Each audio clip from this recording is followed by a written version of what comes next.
Құрметті тыңдарман, сіз Жандос Құсайыновтың шығармашылық тақырыбындағы подкастын тыңдап отырсыз.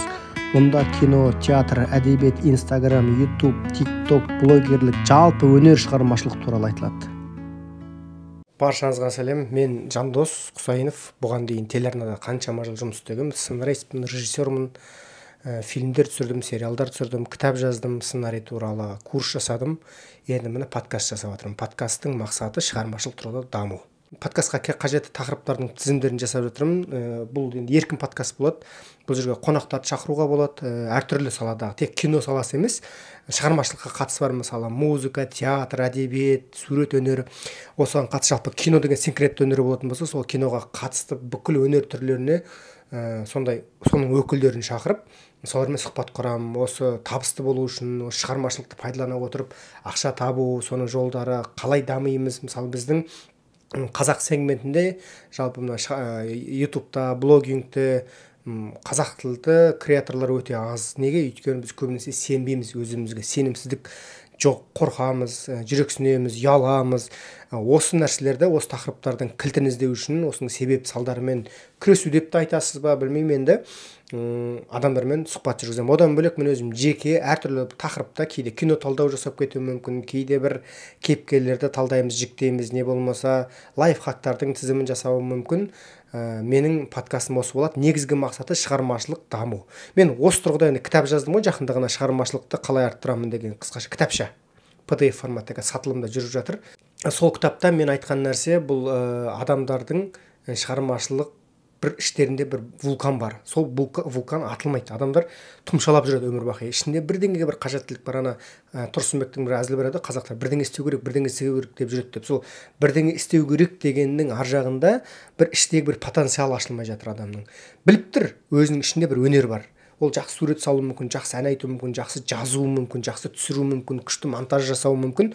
Бірақ соны жасауға, соған бір жұмыс ұстанып кетуге өз-өзіне сенбейді, әлде бір жолын таппайды. Күнделікті ақша табудың, нан табудың артында жүреді адам. Содан кейін нақты өзі жақсы көретін, өзінің жанына жақын осы шығармашылықпен айналысуға жүрексінеді. Неге адам жүрексінеді?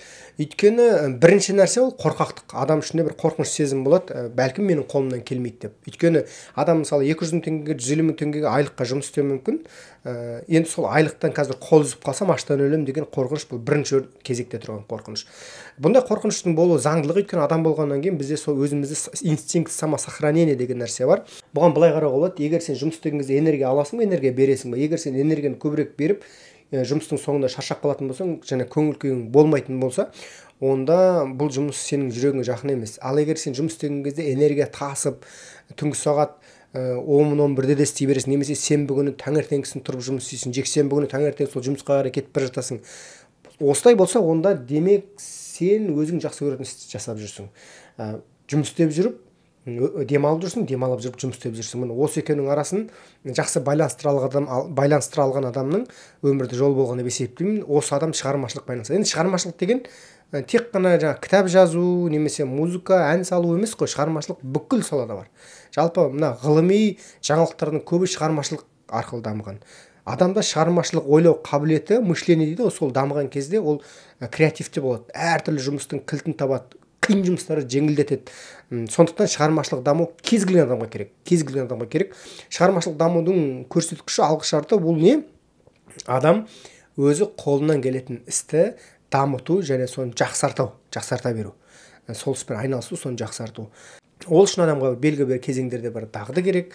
Мысалы, шығармашылық дегеніміз бұл адамның бүкіл әлемге, айналаға бір беретін, қосатын үлесі. Мысалы, сіз жақсы сурет салатын болсаңыз, сол жақсы сурет арқылы қоғамға бір жақсылық қосасыз, үлесін қосасыз. Немесе жақсы жаза алатын болсаңыз, керемет әңгіме жазасыз, немесе күшті пост жазасыз ба, әлде бір рилс түсіресіз, сторис түсіресіз, сол арқылы адамдарға ықпал етесіз. Жақсы ойлауына, қандай да бір проблеманың шешімін табуға көмектесесіз. Сондықтан шығармашылық бүкіл жерде бар. Шығармашылық медицинада бар, шығармашылық полицияда бар, шығармашылық құрылыста да бар. Құрылыстағы әдемі үйлерде шығармашылықтың себебінен туады. Өйткені архитектура ол да шығармашылық, әдемілік қой. Содан кейін шығармашылықтың тағы бір аспектісі бұл адамдардың өмірін жеңілдету керек. Адамдарды өмірге деген құлшынысын арттыру керек.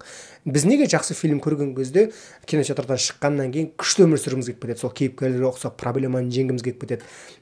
Жақсы бір шешімдер қабылдап, міне қазір мен осы істей алмай жүрген бір керемет істі немесе тастай алмай жүрген жаман әдетімді тастаймын деп адам кинода мотивациялайды. Өйткені шығармашылық оған әсер етіп тұр. Шығармашылық бұл бүкіл салада бар және ол адамның өмірін жеңілдетеді. Бірінші мақсат. Егер шығармашылық сіздің өміріңізді ауырлатса, онда ол шығармашылық сіздікі емес, ол басқа. Демек, мысалы біз кино саласында жүргенде сценарий жазған кезде, режиссурада немесе түсірілім алаңында таңғы сағат 5-те тұрып, түнгі сағат 12-ге шейін жұмыс істеген кездерде әлбетте шаршаймыз ғой. Бірақ бұл шаршау басқа шаршау. Бұның артында бір керемет ләззат, эстетикалық бір ләззаттар болады. Ал енді адам бірдеңені істеп жүреді, бірақ сол істеген ісінен шаршайды, қосымша мотивациясы жоғалады. Рутин дейді ғой, кәдімгі рутинға кіреді, әйтеуір өтіп жатыр. Әйтеуір бірдеңені істеп жүр, не істеп жүргенін өзі білмейді. Міне осы нәрсе көп адамдарды қинайды. Осы нәрсе көп адамдардың былайша айтқанда өмірін құртады. Енді мен айтпаймын, бүкіл адам жаңағы наемный жұмыстан шығып, жеке тәуелсіз болып кетпесін деп, бәрібір енді біреулер такси айдау керек, біреулер даяшы болу керек, біреулер аула сыпыру керек деген сияқты. Ол әр адамның өзінің өмірге келгендегі бір нұсқаулығы болады ғой. Бірақ та менің оқырмандарымның арасында мен білем көп шығармашылыққа жақын, киноға қызығатын, әдебиетке сәл-пәл демей-ақ қояйық, бәлкім әдебиетке шынымен қызығатын адамдар болуы мүмкін. Менің оқырмандарым арасында жазып жүргендер де бар. Сондықтан осы подкасттың мақсаты шығармашылық тұрғыда даму. Бәлкім болашақта сіздердің араларыңыздан бір қонақтар маған келуі мүмкін. Енді маған Инстаграмға көп ұсыныстар келді ғой. Актерлардан алыңыз, режиссерлардан сұхбат алыңыз. Иә, олардың болашақта бола беруі мүмкін, бірақ мен бірінші кезекте маманнан сұхбат алам.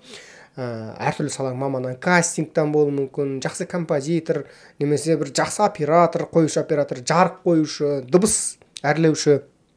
Осындай адамдардан мен алғым келеді. Өйткені маман бар, бұлардың айтары бар.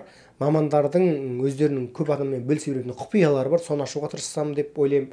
Және осындай лайфхактар сіздердің шығармашылықтарыңызды арттырады. Тек қана киноға қатысты емес, Инстаграм жүргізу, YouTube жүргізу, TikTok жүргізу, жалпы адамның блог жүргізу қасиеті. Блог не үшін керек? Адамға блог шығармашылық тұрғыда даму үшін және үнемі формада болу үшін. Мысалы, актерлар театрда жұмыс істеген кезде олар үнемі репетицияда болады, үнемі оқиды, формада жүреді. Ал былайғы адам күнделікті блог жүргізіп, және оны монетизацияға айналдырса, сол блогының себебімен ақша табатын болса, тіпті керемет, супер болады. Мысалы, менің өзім осы блог жүргізу арқылы, Инстаграмда жүргізу арқылы, ютубта жүргізу арқылы кәсіби қабілетім біршама өсті деп ойлаймын. Және ақша табу қабілетім артты. Ал бұрын Инстаграм жүргізбей жүрген кезде, ютуб жүргізбей жүрген кезде мен кішкене ішімде бір комплекстер болатын, ұялатын немесе қорқатын. Мен осының бәрін жеңдім, мақсатты түрде, жүйелі түрде. Енді осыны адамдармен тегін өзім бөлісіп, өзімнің ойларымды айтқым келеді. Сондықтан менің осы подкастыма қош келдіңіз. Келесі подкасттарды қалдырмас үшін маған жазылыңыз, достарыңызға бөлісіңіз, содан кейін пікір жазыңыздар. Сәттілік.